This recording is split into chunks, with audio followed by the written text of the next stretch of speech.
please welcome to the stage the organic innovator, Narelle Chenery.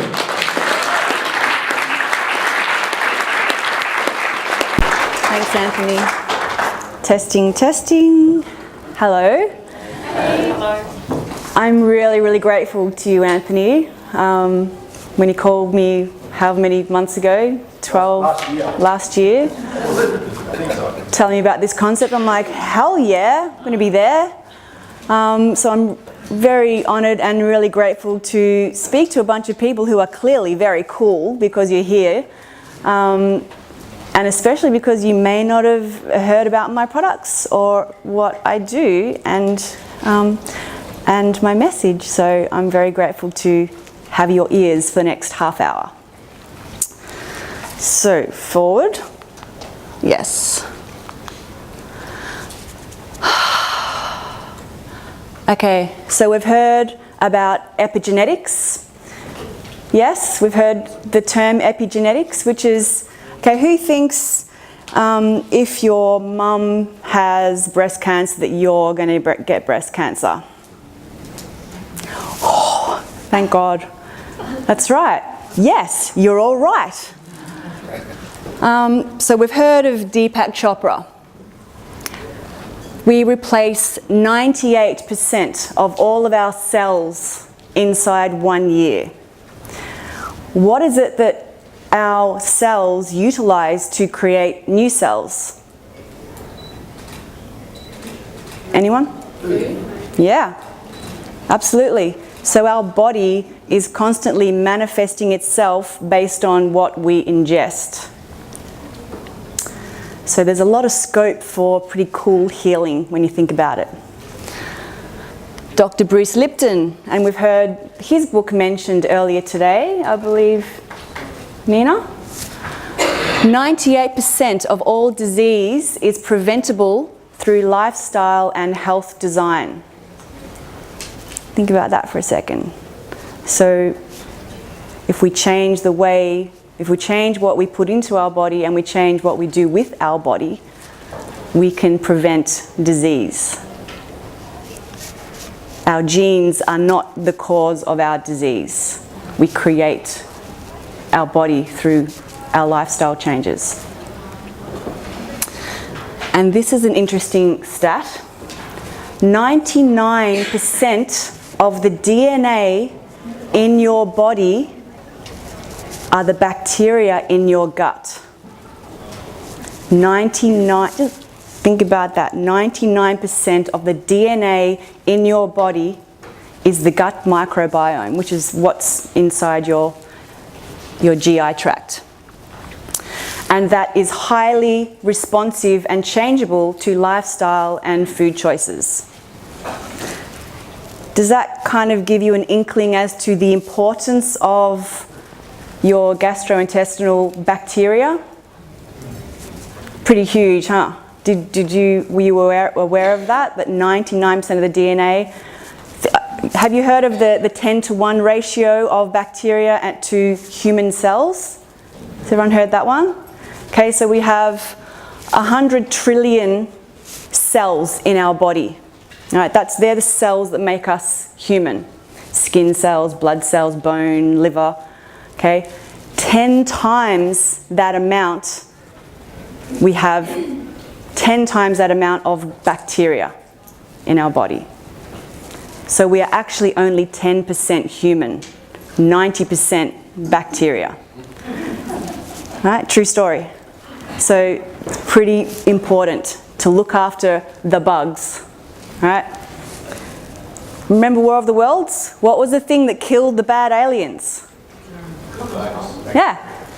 So you look after the good guys and they are the things that help us turn what we put in our mouth into our cells.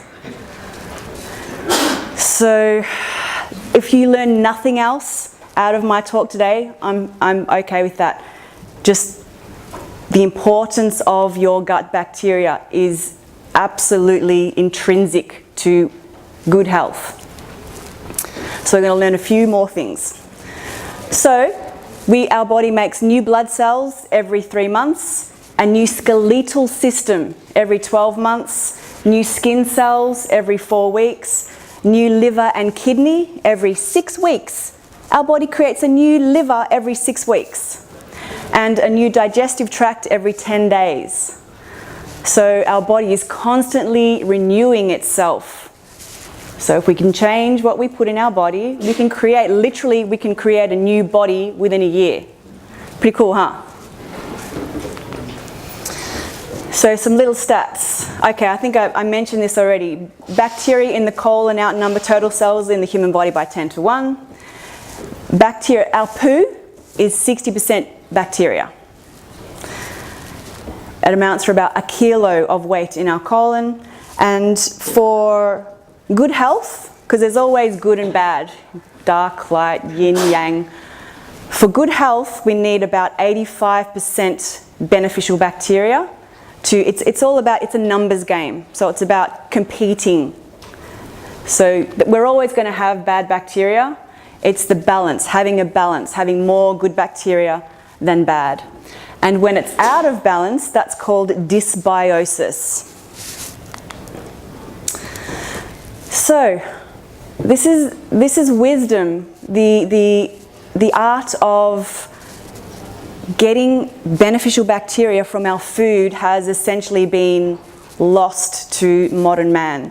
But ancient man and traditional cultures knew how important bacteria were for our health and well-being. All the long-lived cultures around the world use some form of fermented food to achieve longevity and maintain good health. The Hunzas, the Georgians of the Soviet Union, the Okinawans, these are all those cultures that reach 100 years of age and still can have babies. When you look at every traditional culture, they ferment their foods. They ferment dairy, grains, beans, vegetables, fruits, meats, fish. All the traditional cultures. Except white man for about the last 50 years. Okay? We have not had any decent forms of probiotics. So this is what they are, probiotics. Antibiotics, biotic means life. So antibiotics kill life, probiotics are for life. And the pharmaceutical industry has recently discovered how amazingly important and critical the gut microbiome is to our health and well-being, as long as they haven't been pasteurized. So what does pasteurize do? If you pasteurize something, heat it to high temperatures, bacteria probably don't like being boiled, okay? Because then they're killed. Then they're not active anymore. So all of those fermented foods like the sauerkraut and things that you get at Coles, forget it. Because they've been pasteurized, they're dead. There's nothing beneficial in them. Make your own. It's easy. Okay, I talked about dysbiosis, where there's more bad bacteria than good. When you don't have enough good bacteria, these are the warning signs. Allergies and food sensitivities. Does anyone suffer from that? Difficulty losing weight, sugar, carbohydrate cravings, frequent fatigue, poor concentration, diarrhea, constipation, faulty digestion, acid reflux, any kind of gut disorders, sleeping poorly, night sweats, painful joints, inflammation, stiffness, bad breath, gum disease, dental problems, frequent colds, flus or infections, chronic yeast problems, candida, especially for women, acne, eczema, skin, foot fungus, extreme menstrual or menopausal symptoms. So does anyone know anyone that suffers from any of those? Yeah. Right? Has anyone, okay, now we're going to talk about what causes. I say these are the warning signs that your bugs are out of whack. So what causes your bugs to be out of whack? What kills the beneficial bacteria in your gut? Stress. Anyone ever under any stress in here? Kills your good bugs. Fluoridated or chlorinated water. Poor diet, genetically modified organisms, processed foods, low fiber, high fat junk, right? That kills good bacteria. Anything conventional, because as we've heard with a few talks already this weekend, any conventional food, when I say conventional I mean non-organic, not certified organic, because glyphosate, Roundup, that is sprayed liberally on conventional food, kills the beneficial bacteria in our gut. Okay, so that's huge. That itself is, that's probably the major cause of dysbiosis in modern society, is the ingestion of conventional foods. X-rays, excessive alcohol consumption, carbonated drinks, antibiotics, especially antibiotics are also used, 75% of the antibiotics used on the planet are used in conventional animal welfare, animal raising. So if you eat non-organic meat, you've got the residues of antibiotics. And of course, if you've had antibiotics yourself, your bugs are going to be out of whack. Any kind of drug or contraceptive pill as well. Has anyone used or been subjected to any of these things? Okay, so this is what the pharmaceutical industry has just discovered. Okay, even though mankind has known about the importance of beneficial bacteria since the old ages, the pharmaceutical industry is, because they can genetically modify and create beneficial bacteria, the best way to get your bacteria is through fermented foods, because that's the way our bodies have evolved, through diet. Tradition and culture, another talk we heard, tradition and culture. Cindy's yesterday. Our bodies have evolved through tradition and culture to get the beneficial bacteria out of fermented foods. That is the best way to get your bugs. So, but what the pharmaceutical industry is discovering is all of these really cool things that bacteria do. They improve nutrient assimilation and digestion. They produce mood transmitters, neurotransmitters. Okay, so the dopamine and serotonin, these are our feel-good, happy hormones. Does anyone know anyone that suffers from anxiety or depression? Yeah. Right? So see the link. The link, 95% of the serotonin, which is our feel-good hormone, and 50% of dopamine is generated by the bacteria in our gut. Okay? And it's pretty critical. 80% of our immune response is in our gut. It's our bacteria that actually that are responsible for our immune system response. They increase resistance to yeast infections. So if you've ever had candida, beneficial bacteria are super beneficial. They also help us absorb our vitamins and minerals, and via that increase bone density. Does anyone know anyone who suffers from osteoporosis? Yep. Okay, if your bugs are out of whack, you're not assimilating nutrients, you're not assimilating vitamins, and calcium, so can you see the link? Of course, probiotics relieve symptoms of irritable bowel. They nullify anti-nutrients, so the phytates in grains and all those things in grains and beans that are actually anti-nutritionals. That's why we soak them and sprout them, because bacteria nullify those anti-nutrients, which enable us to. Who was talking about Someone was talking yesterday about the Burke and Wills died because they didn't. Remember that? Because you actually need the bacteria to nullify those anti-nutrients. So they're pretty important. They maintain the correct pH balance in our vaginal ecosystem to help us keep the thrush at bay. Reduce high blood pressure. Reduce cholesterol in the blood. Prevent cancer.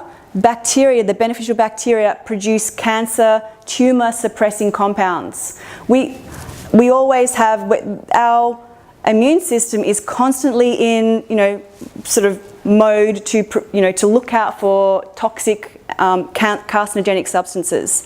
So it's our bacteria that are constantly on the go, killing off the bad guys. So if our bugs are out of whack, that's when the bad guys get a chance to proliferate. And they improve autism and ADHD in children. Okay. So I'm going to go quickly through a bunch of pharmaceutical studies about the benefits of probiotics. Of course, they're beneficial for antibiotic use, critical for the prevention of antibiotic-induced conditions. Candida, who's ever had antibiotics and then suffered from women, of course, candida afterwards? Right, so yeah, we know it's a cause and effect. UTIs, urinary tract infections, diarrhea, antibiotics, we know, destroy the good bacteria. So that's a no-brainer. Aging, probiotics and aging. So all of the what are traditionally linked with aging, the inflammatory response, the acidification of our, who's heard of the pH balance and the importance of having a balanced pH? Okay, so all of these so-called aging diseases are actually just the oxidation and the acidification of our bodies. So do you know what kinds of foods create an acid environment? Meat, breads, pastas, anything cooked, any sort of processed food, any kind of junk. Do you know what the alkaline forming foods are? Have a guess. Say it again. Fruit and veg. Yep, fruit and veg. Yes. So the balance, the necessary balance for health is 80% fruit and veg, 20% acid forming. And basically, you've got fruit and veg, and then you've got everything else that we eat is acid forming. So it's most of us, our diet is we're lucky to get 20% alkaline forming. So that, and the consequences of acidification in our body. Okay, just imagine. Okay, acid. If your body fluids are acidic, what happens when you put a bone into acid? What do you think is going to happen? It's going to dissolve, right? Bones are primarily alkaline minerals, calcium, magnesium. So these are our alkaline minerals. So what happens if we're eating too many acid-forming foods is our body leaches the alkaline minerals to try and neutralize, because our body is always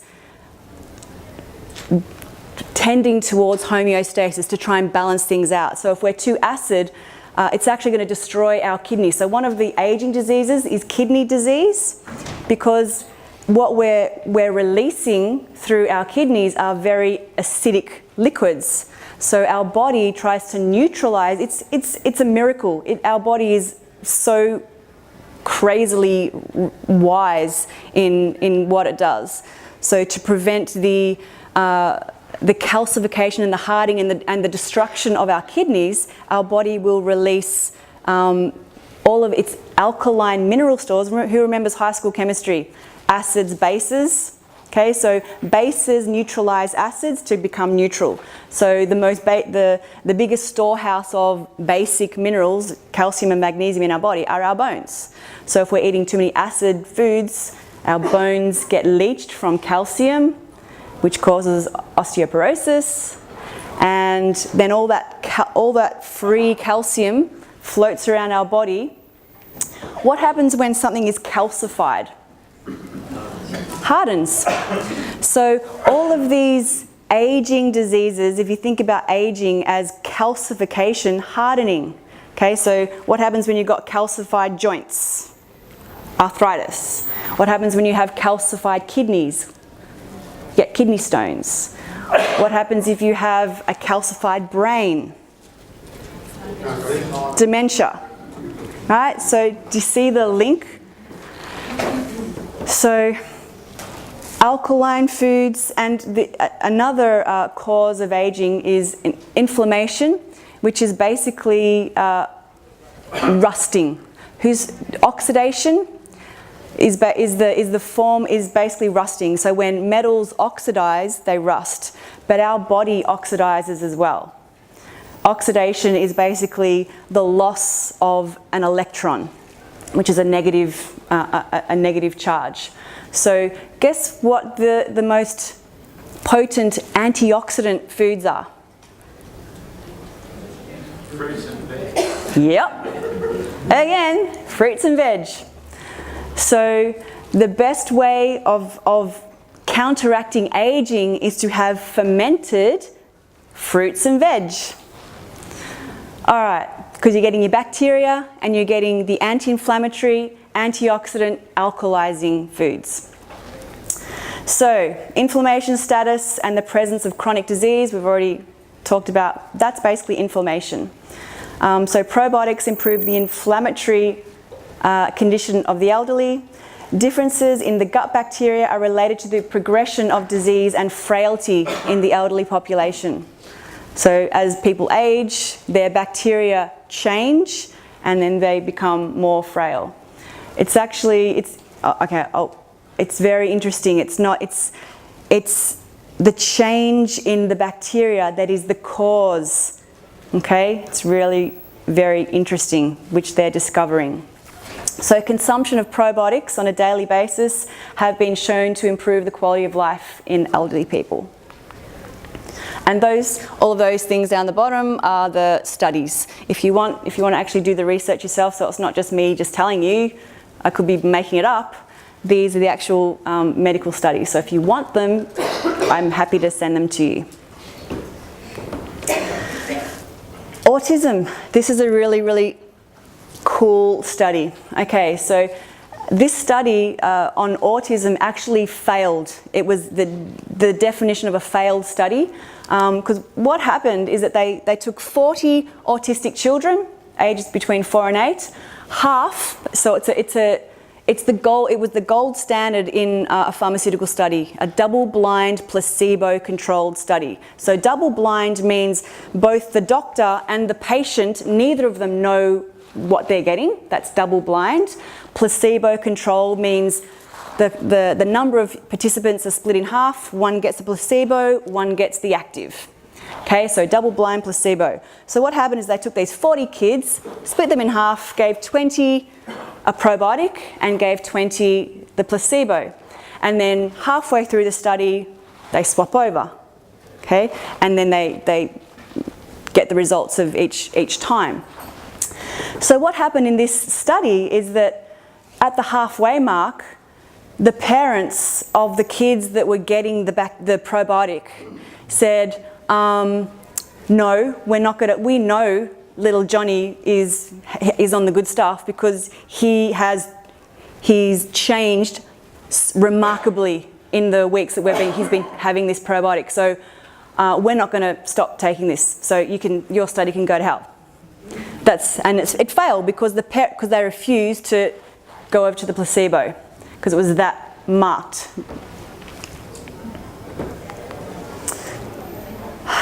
Probiotics and allergies, eczema, dermatitis. So there's so many issues. Who uses antibacterial hand wipes or antibacterial? Okay, seriously? That's freaking awesome.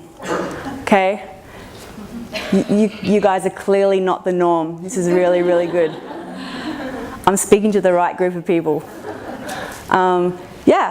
Our hypervigilance about germs and bacteria, guess what? When we're using triclosan, which is one of the most toxic cosmetic ingredients you can use, when it is washed down our drains, it causes frogs to change sex, right? And it also, when the sunlight reacts with this, the byproducts of triclosan, which is this antibacterial. Antibacterial is like it, so you've got it, it's in socks, it's in gloves, it's in bin liners, it's in toothpaste.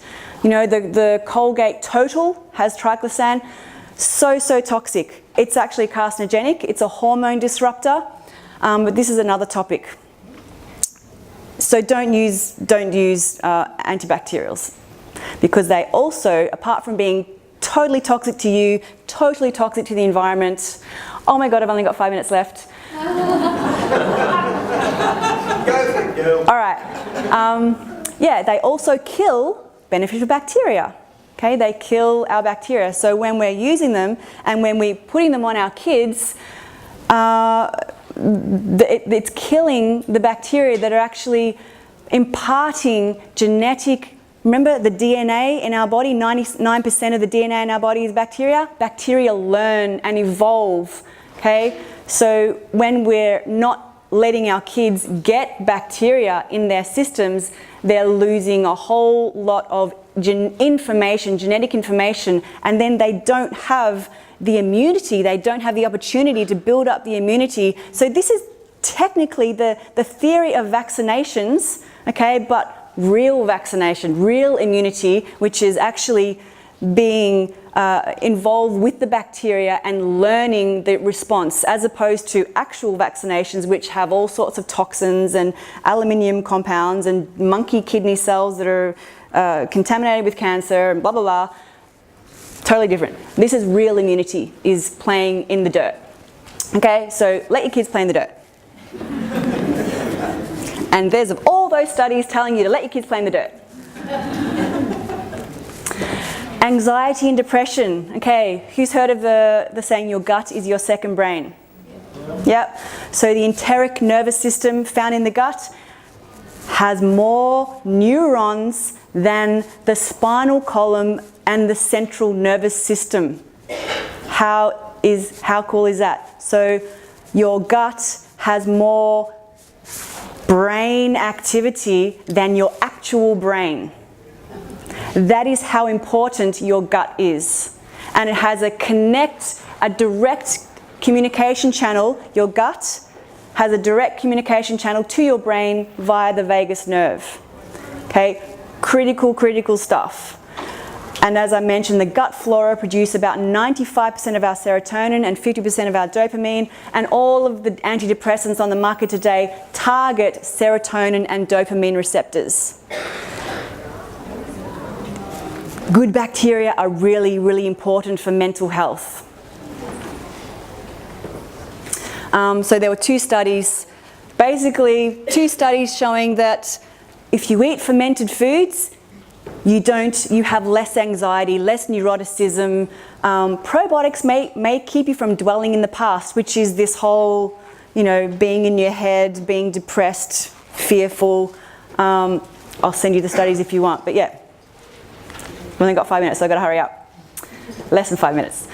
Probiotics and colon cancer, okay? That's pretty obvious, okay? More probiotics you have, less colon cancer you have, which is basically the impact of that study. That's what it says.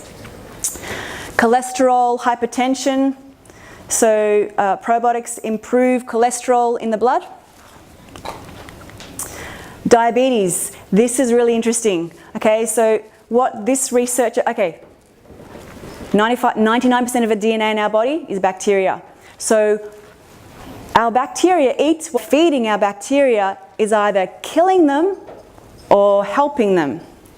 Okay?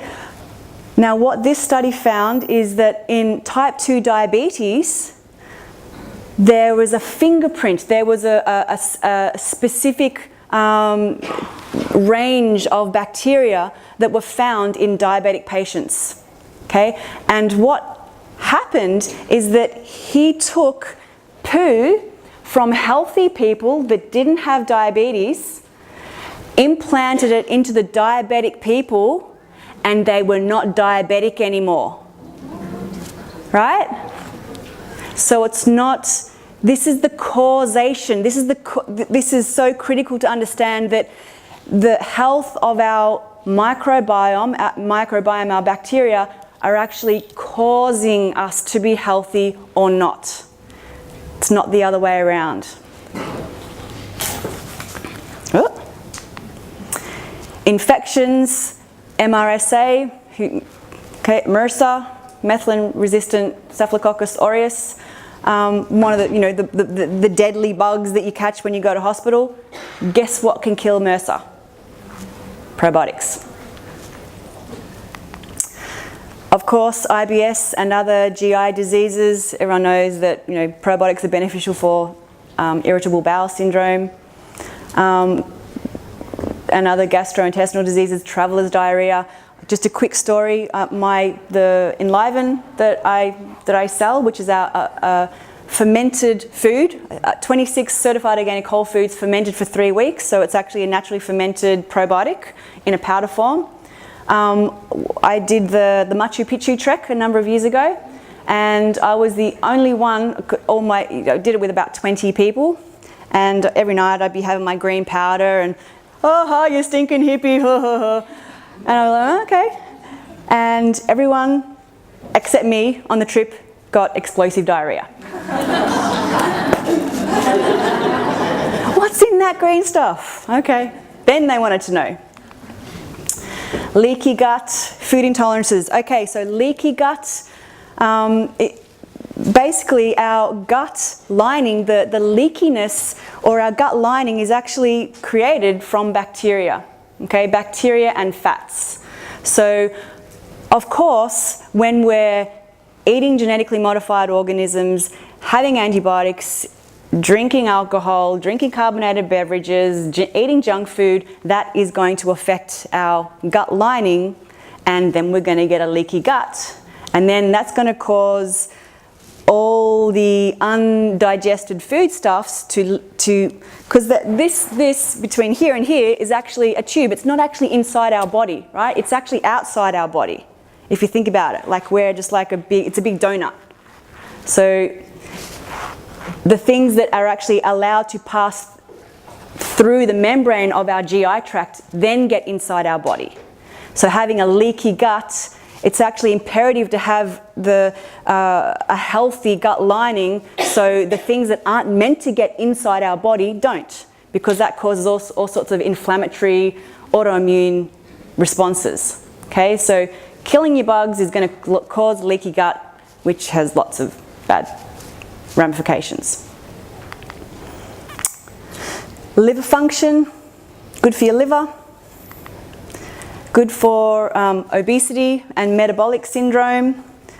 The same deal. They found they tested with rats. They took fat rats and skinny rats and transplanted the poop from the skinny rat to the fat rat. The fat rat got skinny. Sign me up.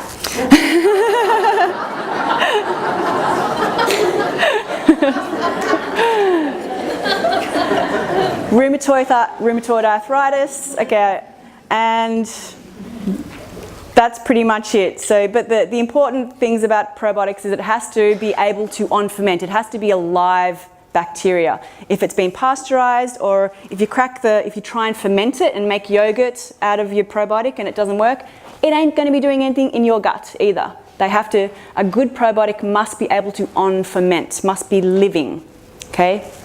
That's the most important thing. And then just talking briefly about Enliven, which is my probiotic.